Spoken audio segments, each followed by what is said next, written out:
Hello, everyone, and welcome to the webinar to talk about the design your home wealth engine in just 30 days. Today is going to be a heavy content. We're going to spend about an hour together to talk about the specific things that you need to do to acquire it, to design your home wealth engine in 30 days using real estate, the primary home, right?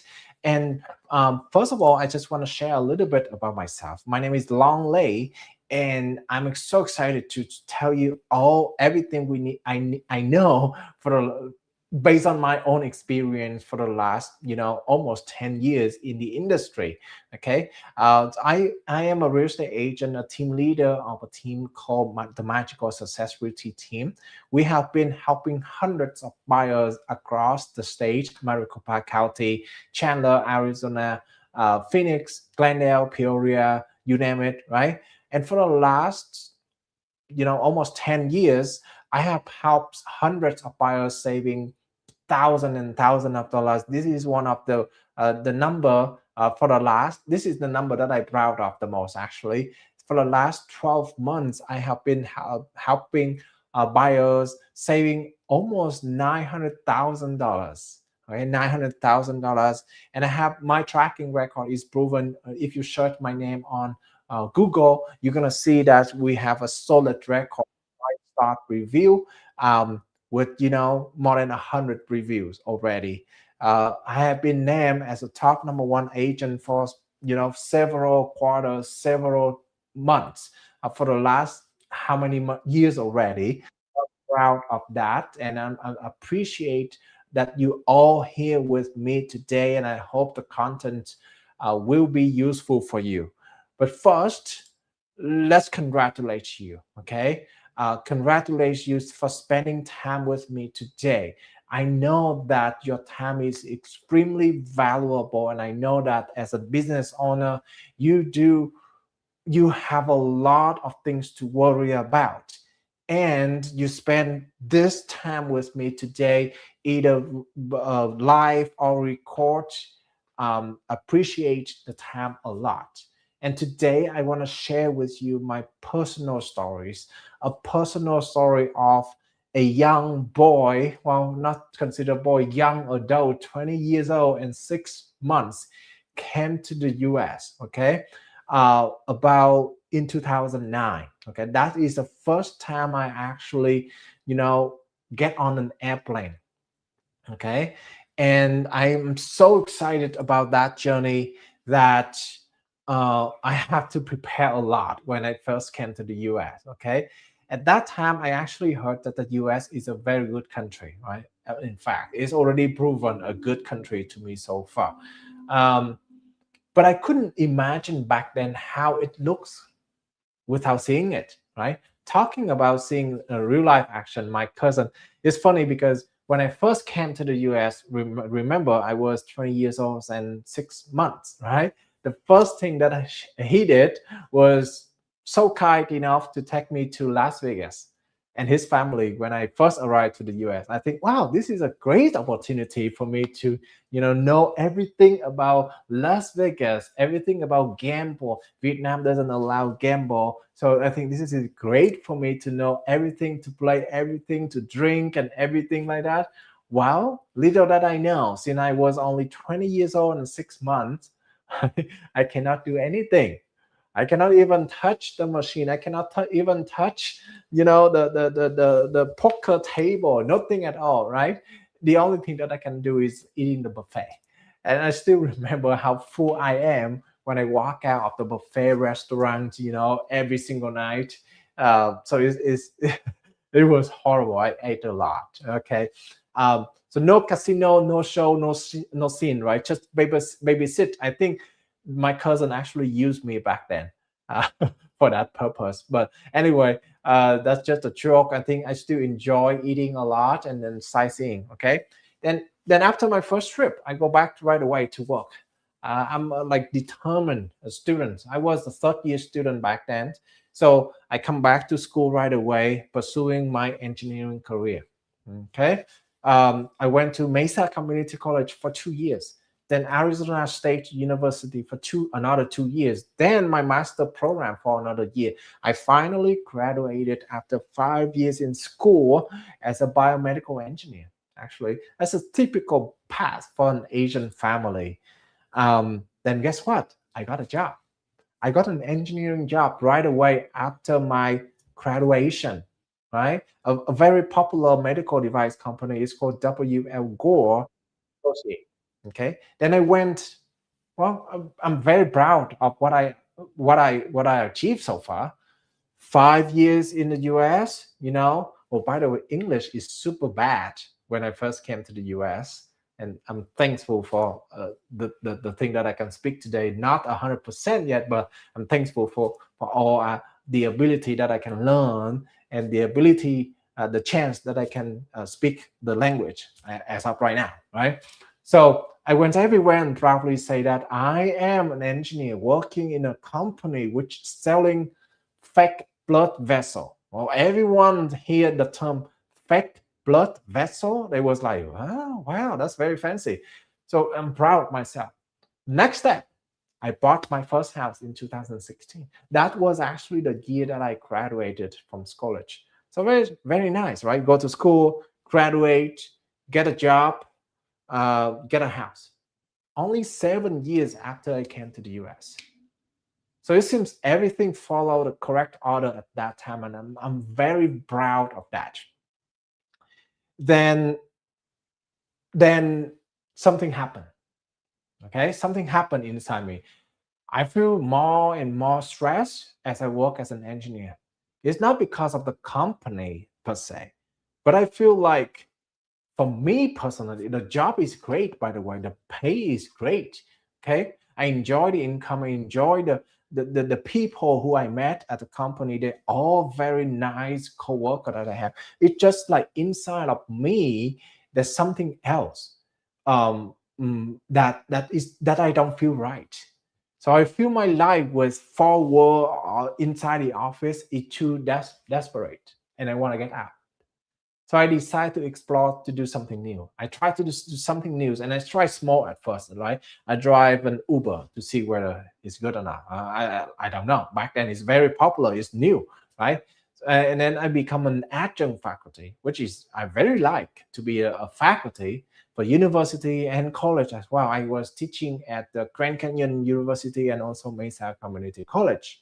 Still, I feel like this is not right. Something wrong, not about the money, but about the sense of being useful. Okay, so I couldn't find in what I call um, um, being useful is not what I find in my engineering job or any of the job that I you know already done. Fast forward, I heard of the term small business owner. Small business owner, I can actually become a business owner in the US, right? And that's first I explore notary agent. Right? And I try to sign paperwork and I try to, run a business from that. Then real estate agent. So it took me a good amount of time to actually get the license, by the way. I'm looking like this smart, well, Asian, right? Always assuming that I'm smart, but it took me actually 2 months to complete all the courses and pass the exam, right? Because I do work full time as well. So I have to spread out the time that I can go to school. So I finished it. It took 2 months though to complete all the credit and pass the exam. Now, lots of Asian people will consider this is the downside of my career, by the way. Okay. Because I'm about to quit my stable income job to become a small business owner. But I don't think so, right? I don't think so. Specifically, real estate agent. But I don't think so. Even now, I don't think so because I help. Well, after I help my first client and then the second client, I can feel that I'm very useful and I enjoy every moment of it.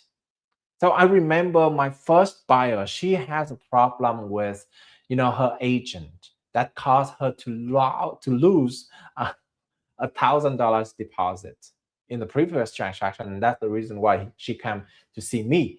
And that I was able to solve the problem, got her into the first house in a very competitive market. And oh, by the way, I deliver my second son on that day. So that day is always memorable for me. I know it wasn't not related thing, but I think this is a good sign for me that I follow the right path, right? I solved her problem.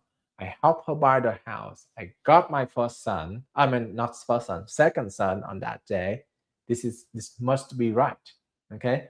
Fast forward 3 years later, because I tried to do both full time. I mean, part time engineer and then part time real estate at the same time. It doesn't work out. Great. Okay. I'm miserable because of the time that I have to spend. But after 3 years doing that, I decided to become a full real estate agent and have enjoyed every moment of this since I become a business owner. Okay, people still don't think this is the good reason for me to switch, but I always say is that engineer is, and they always say that engineer is a better job, but it's not true for me. I think engineer give me a good foundation to become a better engineer. Okay, and that show me I um that's a lot of that's the reason why a lot of people afraid uh, of, the thing too, because they are afraid of doing the new thing. And because why? Because they are afraid of making the mistake, because they are fear of making the mistake, and it stop them from moving from one thing that is stable to the other thing that is unstable and new thing to them. Similarly to when you buy a house, right? You've been living so great in the renting situation, you make yourself feeling comfortable, everything is taken care of by the landlords, and you forget that to raise a family you do have to spend the money to buy what is called something yours. And because they are afraid of making the mistake, as a business owner, I know that you guys are very proud of what you are doing and you are doing great, right? So you don't even, uh, and for that reason, you even more cautious of the things that you could mistake. And the very easy thing to do is, okay, not to do it at all because you don't want to make the mistake, right? Specifically for the home buying process, because it's so complicated, it's actually many chances for you to make mistake. For example, according to the NAR, the National Association of Realtor, in one of the research, right, in 2024, that is the newest I have, by the way, because I know we are in 2026, but this is at the beginning of 2026, right? So 2025 research will come out soon and we'll update this. But according to the research in 2024, 32% has a problem with saving for down payment. 36% has problem with understand the process and every single steps in the home buying process. 36% after they buy the first house, right? This is a survey of everyone. And 36%, even they complete, still don't know what is right and wrong in the process. Okay, and here's the worst: 53% of the people who bought the house, got the survey, they do not know how to find the right property. So this is the reason why a lot of people are afraid of the home buying process, because it's so complicated. It's so complex that many things, any wrong decision could lead to a mistake, right? And in buying a house, it's not like buying a shirt or buying a pants that you can do the return, right? A house is a long-term investment, and that's the reason why everyone, they try and they hit the thought. Okay, what about the money? What about the process? What about the right property? Every time that they hit an obstacle and they come back, and they are afraid of making the mistake. The reason, okay, the reason is this: because they miss prioritization. They don't know what to do first. They don't know what, okay, after this first, what about next? even even the first step, they don't know whether how to do it right. So misprioritization with a lot of information nowadays, they collecting, okay, to buy a house, find a lender, find an agent,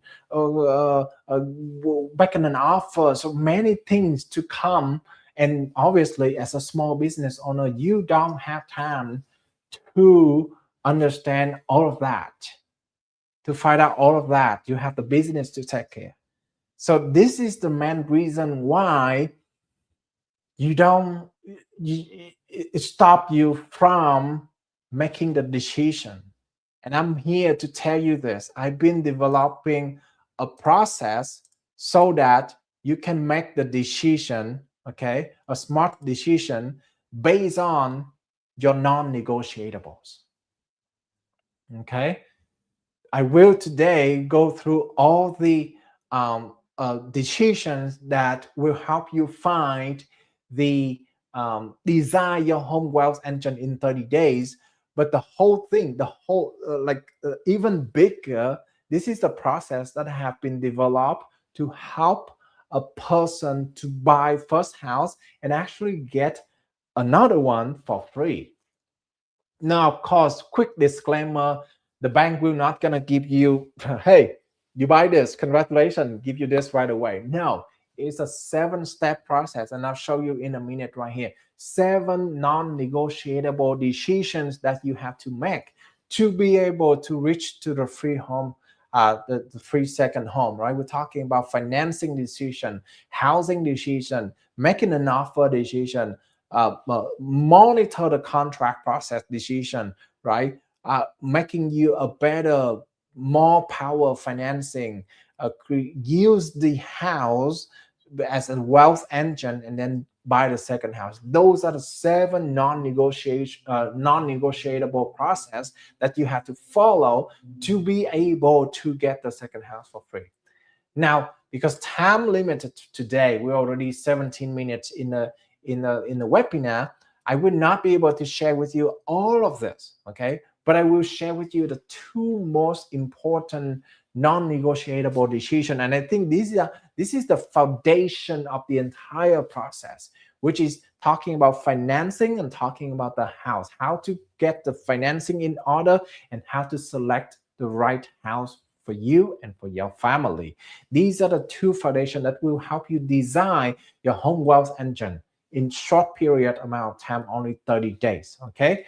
Now, if you, of course, if you're interested in learning more about the buy one, get one free house, contact me, schedule a call with me. I will give you the information later as well in the next couple of slides.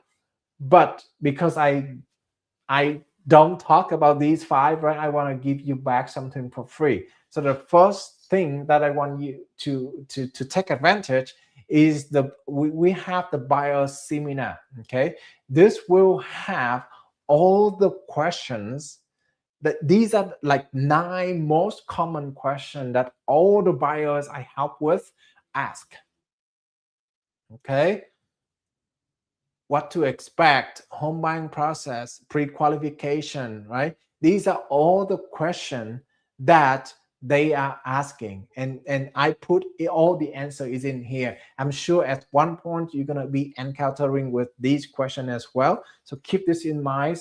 Scan the QR code and you will have the answer right away. If you are not in the situation, ready for the question yet, the next bonus, the next free bonus is going to be helping you out, because in this bio guides right here, I prepare all the information about the market. As an engineer background, I strongly believe that understand the data will help you, find the deals, negotiate better. So that's the reason why I put all the information in here, the current trends, the what inside, what you need to what to expect in 2026, everything in here, so that you can make an informed decision when you buy a house in 2026. So scan the QR code here and get this completely free. Okay. All right. So decision number 1. Okay. Decision, I will come back as well when I'm done with the presentation, but let's move on, because we're already 20 minutes in the webinar. and I didn't share anything with you yet. I hope that by the end of today, you're going to be much better understanding of how you prepare for financing and how to select the right house. So let's get started. Okay. um, the first non-negotiable decision is to stack your saving. Okay, so I tell you this story. Okay, why I think saving is important. Okay, back in 2016. Okay, so that is when I just got out the master degree. Now here's the fact: the reason why I took the master degree was I couldn't find a job when I finished my bachelor degree. That's why I stayed in school one year longer. Not because I'm smart or anything, but it's just I'm trying to buy my time, to get a real job. But actually, anyway, I, I got a job. Okay, I got an engineering job back then, and I make about 66,000 in 2016. That's, you know what, 66,000. That is the biggest amount of money that I ever earned in one year, right? So, but I forgot. But I forgot. The reason why I forgot is I don't have 66,000 right away. I have to go, the whole year, right? But anyway, the whole point is this: 66,000. Okay, but I feel like, okay, I achieved so much. I already in school for 5 years. I've been driving my 1995 Toyota for like 6 years in college already. Okay, so and then it's like 200 something like that thousand miles. Okay, so one day I think, okay, let's go see how new car. I never drive a brand new car before.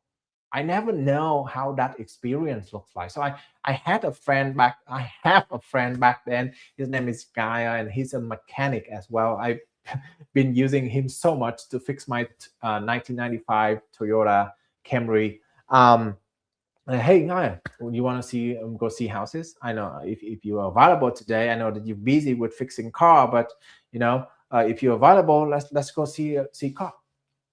Okay, but then in my mind, I think, okay, maybe, to be honest, I only know about Toyota. So I like, okay, let's go see Toyota. Naya is so tricky, and he asked me to go to Lexus. I'm like, what is Lexus? The name sounds luxury, but okay, that's fine. I trust you because you're mechanics, you know better than me. So we drove to Lexus, and then in my 1995 Toyota, right? And I'm like, oh my goodness, it's so fancy. I don't want to park here. I don't want to park in a parking lot. So we have to decide, like U-turn and then go to like a street next to it, next to the dealership, and we walk toward the dealership. We're hoping like no one gonna look at us, right? No one see us walking into the dealership because we're driving a 1995, very old and very ugly, in contracted differently than the nice car in the dealership. Okay, but then okay, then still someone comes, and then the lady is so nice, show me this house, this car, this car. At first I didn't think that I have to buy, but as you know, when you walk into the car dealership, you have to buy something, right? And that something is a car. And little that I know, I drove back home with the $65,000 IS 2019, brand new car. 2000, I'm sorry, 2016, brand new car, only 35 miles. Okay, and it's a sport version as well, so nothing could be wrong, right? I forget. All I forget is I only make 66,000, and I don't even start the job yet, right? I buy a $65,000 car right now with a monthly payment, I think 600 or 700 a month, okay, and the $200,000 in student loan. Of course, at that time, I didn't realize how wrong I did, right? Later I find out from when I'm meeting with my mentor at the dinner, and he talked to me about the financial discipline. And that at that time, I know that I completely screw because I don't have the money to do it. I don't have the money to buy the car. Even though they give me the loan, doesn't mean that it is a smart choice for me.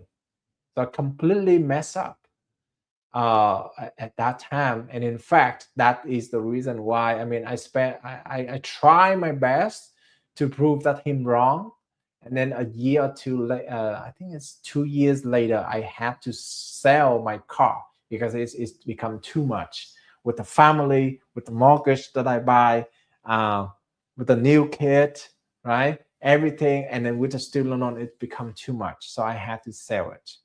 Okay. So I completely do not have any plan to, to manage my financial situation. Buying a house is also like that. Okay. You need to have a plan. Okay. You actually don't need any big amount of money at all to start. Okay. But you need to have a plan and a discipline, a financial plan and a discipline to start. Why discipline? Okay. Because financial plan without discipline is useless. A plan without discipline is useless. Discipline without a plan is stupid. That's what I did. Okay, that's what I did. So this is similarly to buy a house, because here's the thing: when you become a homeowner, there's many things that you have to take care of as well. Remember, when you are a renter, the landlord take care everything for you. But when you are the owner, it seems bad. It sounds bad, I know. But when you become a owner, all the maintenance, it's like when you own a car, right? All the maintenance, you have to be responsible for it. And if you are not having a good foundation, good financial foundation, you're gonna be collapsed. Just like me, you have to be forced to sell the house. And that's the worst thing that I want you and your family to be in, right? So today, let's talk about the financial plan that I prepare for you. Okay. Number one, you have to know how much income you have. Okay. It seems like silly, but some people do not know how much you have. Now I want you to find out exactly how much you bring home on the regular basis, because you have the business income, I understand that, but not all the money you can use, right? You have to save some money for the business, you have to save some money for the tax, if you do it right, by the way. If you haven't think about it, then this is actually the time for you to say, okay, how much you actually put into your pocket. That's number one. And of course, the next step is maybe together to the previous points that I make, right? How much of the expenses that you have to spend in your business, how much of the expenses that you have to spend in your family, right? How much school, like maybe additional classes that your kids have, right? So how much of all of that, mortgage payment, uh, car payment, credit card payment, restaurant, dining out, holidays, how much, all everything you spend, okay? And I know this is the point that a lot of people ask me, Long, as a business owner, I have a non-stable income, right? Sometimes it's go up, sometimes it's go down. uh, in that situation, do an average of the last 12 months and use that one as a number, right? The expense, I think, is very gonna be very similar on the monthly basic, okay? But list out and see at least 12 months period and see how much it changed up and down. And if it changed too much, use an average number as well. Once you have both number, now you know exactly how much remaining. And surprisingly, a lot of people don't even think about this. Don't even think about, okay, how much we earn and how much we spend, right? And they keep spending. They keep spending and just spend and use the credit card and things like that without any control. Now we're talking about, this is the plan that you should follow, okay? And provide you the opportunity to buy a house, building the foundation, financial foundation for you, okay? Step number three, create the budget. Okay, you know how much income you earn, you know how much expense you spend, you know whether you can save some money or not, okay, based on the budgets. And the goal is to save money. How much do you save? 1,000. Let's make it as a first goal. Some people ask me why 1,000. It's such an easy. I can give you the check right now. Well, if you, of course, as a business owner, you have a lot of income on a regular monthly basis. But this is the money that I want you to use on your personal side. Okay, and that creating the habit of saving money is not a big number, right, to scare you away. I don't want you to put like 100,000 and it's gonna take forever and never be able to reach that, right? So that's the reason why it's 1,000, but it's not too small that it's too easy for you. Okay, and of course some people are gonna feel this is easy, then that's fine. Skips to the next step is to save for the down payment. I challenge you using your personal money to save for the down payment. How much, you may ask, okay? Because some people say 0%, some people say 3.5%, some people say 10%. So how much you actually need to save? Well, it's really depend, okay? Really depend on your I know that you don't like that answer, but it's really depend because 0% down, well, some people like it. I don't like it because you don't have skin in the game, right? I don't recommend you to do 0% at all. Even if you are a VA and you qualify for the 0% down payment, I don't recommend it. Okay. Some people say 3 to 3.5% is the minimum. Okay, 10% is great. Okay, the higher the better, but it also means that it takes longer time. So as long as you feel comfortable with waiting long time, okay, then you can do that. I think the sweet spot is about 5%. 5 to 10% is a great spot. 3% is a little bit too little as well, and it's encounter with higher interest rate and higher PMI and everything higher cost that you have to pay later on, which we'll talk more about that during the offer process. But right now, let's focus on this. Okay, make a goal, make a target of 5%. Okay, for an area, you may ask me, okay, how much is 5%? Right, very great question. As a business owner, I know that you're gonna ask it. Okay, depend on the location that you buy. For example, if you buy in Chandler, maybe 450. Right, consult with a real estate agent about the market in that area and give you an average sale price. Multiply by that by 5 and you see, okay, 450 multiply by 5%, which is about 20 to 25,000. That's your target. Okay, that's your target. Until then, and only then, we are going to talk about pre-approval process. Until you have the down payment, until you go all from knowing the total income, knowing the expense, create a budget so that you can do the saving, and for the first 1,000 and the down payment. At that time, I believe that you are ready. Somebody asked, Long, what if I already have 50,000?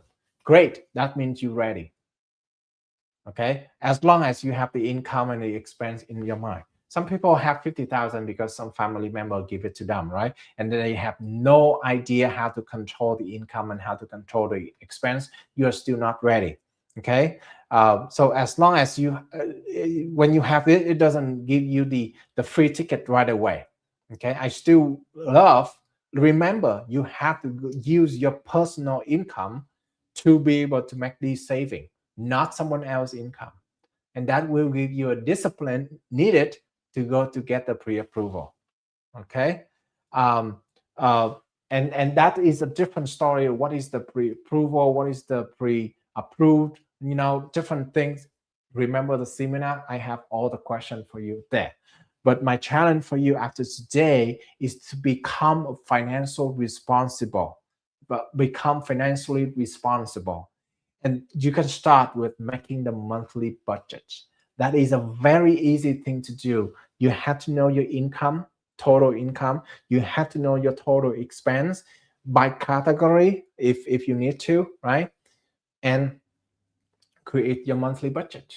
Start saving, stack your saving, and then get pre-approved. Okay, that is the non-negotiable decision number one. Decision number two, the non-negotiable decision number two is to buy your first home as your primary residence. Buy your first home as your primary residence.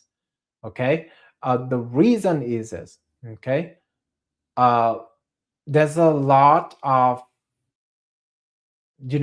idea about, as a business owner. I know that you very easy to get distracted because new ideas and real estate investing come in mind, stock investing in your mind, right? But there's no thing is better than buying your primary home. The primary home is actually a great foundation for you to grow the families and continue the path with the 7 step easier, much easier. Okay, but you have to choose the right house, and that is where a lot of people get stuck on how to get to the right house. Okay, I have a story. When I was a younger engineer, okay, when I was like a first engineer, this is like a year or two into my engineer career. Every morning and every commute, I was spent listening to Dave Ramsey. I don't know if you know him, but he's great in terms of paying off debt and things like that. Back then, I was hoping to, crack the code of becoming like debt free. Okay, my wife and I had just bought our first house. Okay, had mountain of debt, and the car debt, the Lexus one that I told you about. And then, of course, first baby.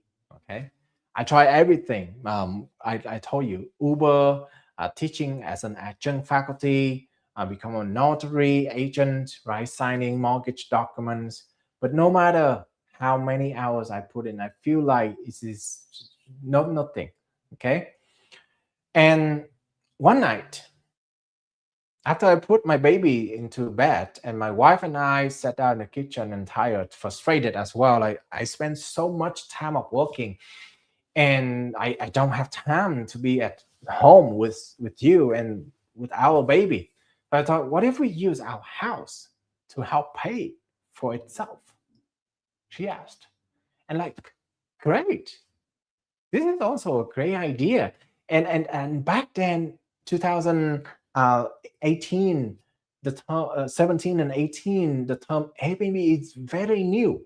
Okay, it's very new back then, and but we don't have a house to list. Luckily, for some reason, we choose 5 bedroom houses. Okay, so we do have a spare room to use on Airbnb to rent, right? So we decided to rent that room for only $50 a night. Okay, the first time I get booked, I feel a little bit, scared and worried. But then more and more people booking, more and more people booking. I think it's because our location is so ideal, close to the State Farm Stadium. So a lot of people come and visit the stadium, the event at the stadium, right? So when I bought our first house, we never think that is like I said again, we didn't have any plan back then, but now we do, right? So we use a house as a tool, as a vehicle to earn extra income. And that is the reason why you have to select the right house, not just any house, but you have to select the right house for your need of family. Some people ask me, what if I'm not comfortable of doing Airbnb? Okay, then that's fine. This is not the right type of house for you, right? And that's exactly the reason why I going through this process with you, so that um, I can teach you how to use your house as your wealth engine. Okay, your first house shouldn't be your dream home, believe me, even though you want to. But do not put that as a strong criteria to enforce on your family, because you will change the house. I never thought that I will move to another house until now. I moved, right? So your first house isn't your dream home. Keep that in mind, okay? But keep that, if you haven't bought a home, okay, think about that. Think about it, the first house, as your wealth engine, okay, and then keep that in mind when you look for a house. So there's a couple of things to be able to build that up. Okay, number one, you have to have a clear criteria. 1 story, 5 bedrooms, this location, how much it costs, right? You have to compare the must have versus the nice to have. Okay, for us, I think 5 bedrooms is four is a must, five is a nice to have. Okay, and we bought 5 bedrooms. Okay, the location, okay, we have to be in Chandler, we have to be in Glendale. Those are the must, those are non-negotiable. I actually made a mistake that I bought the first house, almost bought the first house in the area that is worse for me.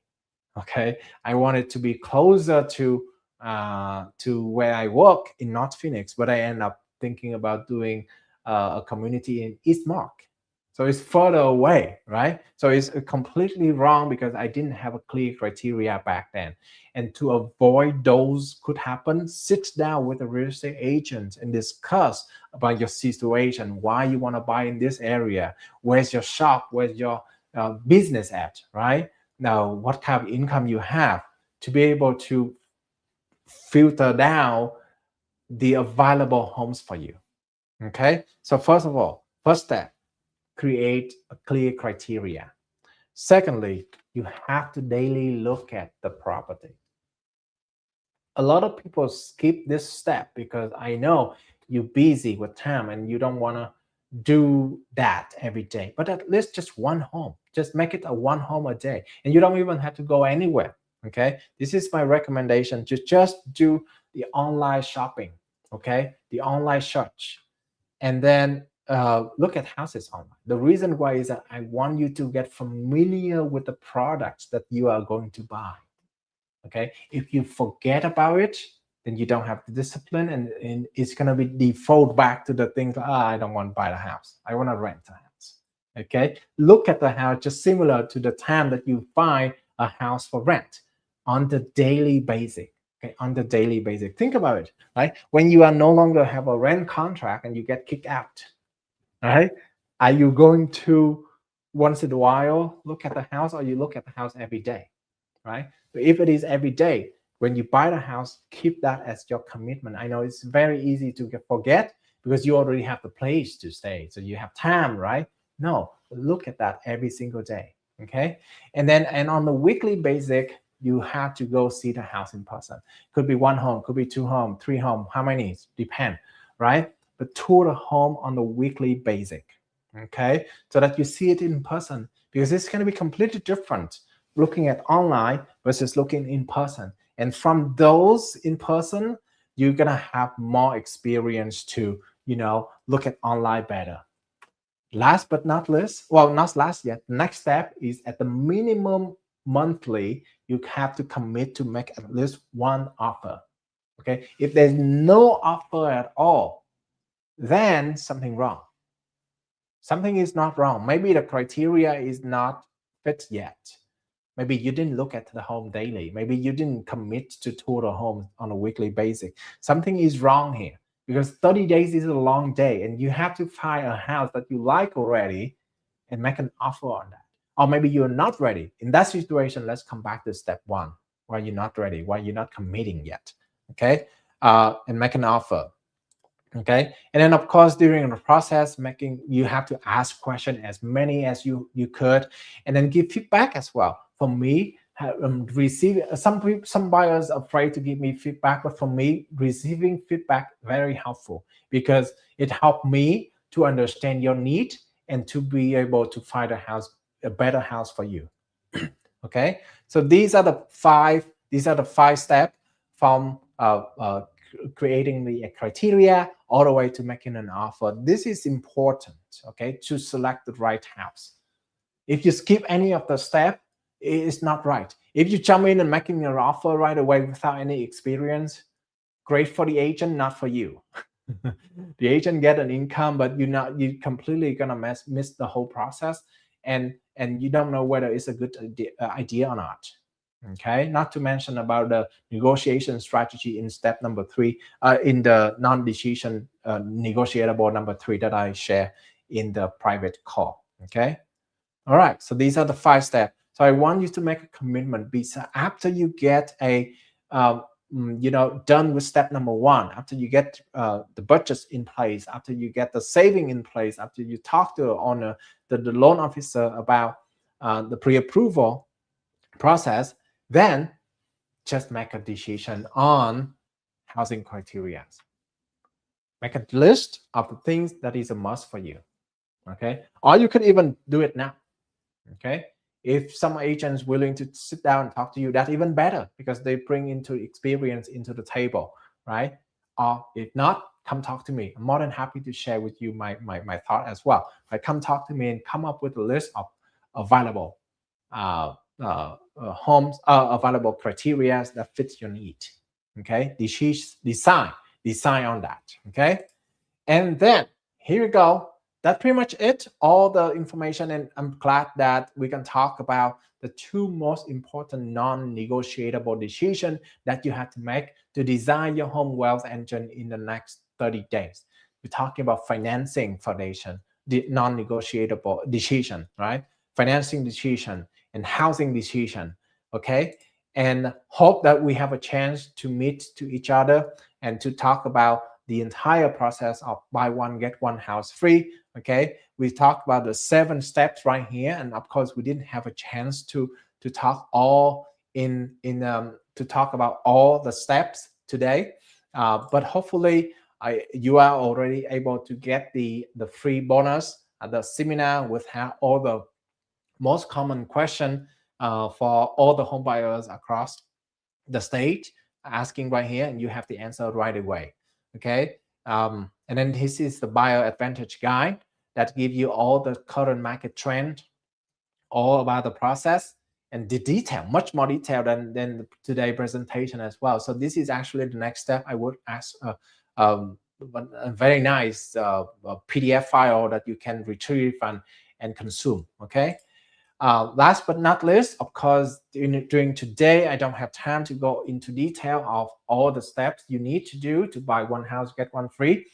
Feel free to schedule a call with me if you're interested in learning more or about the process, the whole process, or even maybe consult with me on how to save money, on how to pay off debt, on how to identify the house that you like, right? Create the list of things that you need. Schedule a free strategy call with me, and then we can talk more about that. Here's a closing story, okay? Think about it. I came to the US, okay? I don't know if you know, but in Vietnam, we don't speak English. We don't, okay? We speak Vietnamese. And although we have classes about English, right? I had been learning English since I was, if I remember, like 3 years, third grade, okay? But I'm very bad. I rarely pass any English class. I remember I didn't know how to spell chicken. Okay, even in 12th grade, I in Vietnam there's a scale, right? It's from 1 to 10. 10 is the highest, one is the lowest. I always do 2 or 3. Right, even in college, it's the same. I'm very bad at English. Okay, I just got lucky that I have discipline. So when I came to the US, I catch up. Okay, so I catch up with the English, and now I did it. I think I did it, right? I bought my first house myself, and I also bought my get my second house as well using the exact same strategy. So if a guy who doesn't know English came from Vietnam, bought the first house, 7 years into the US, if I can do it, you can do that too. So it just takes time. I know that this is not, if you're expecting that you can get a quick result in real estate, unfortunately, this is not the webinar for you. And I'm sorry to keep you that long. But as long as you follow the step and as long as you have the discipline, you will be able to do that. If remember this, if a guy who doesn't know any English, okay, he came to the US and he got the first house in 7 years, I can do that too. Okay. And finally, okay, your wealth engine is built one step at a time. Okay, small decision at a time. So as long as you make the decision, move forward, follow the step, you will be able to do that. Thank you so much, everyone, for watching today our webinar. I'm excited to share with you all the things that I did, and hopefully we can have a chance to meet and discuss about your home buying process soon. Thank you and have a great day.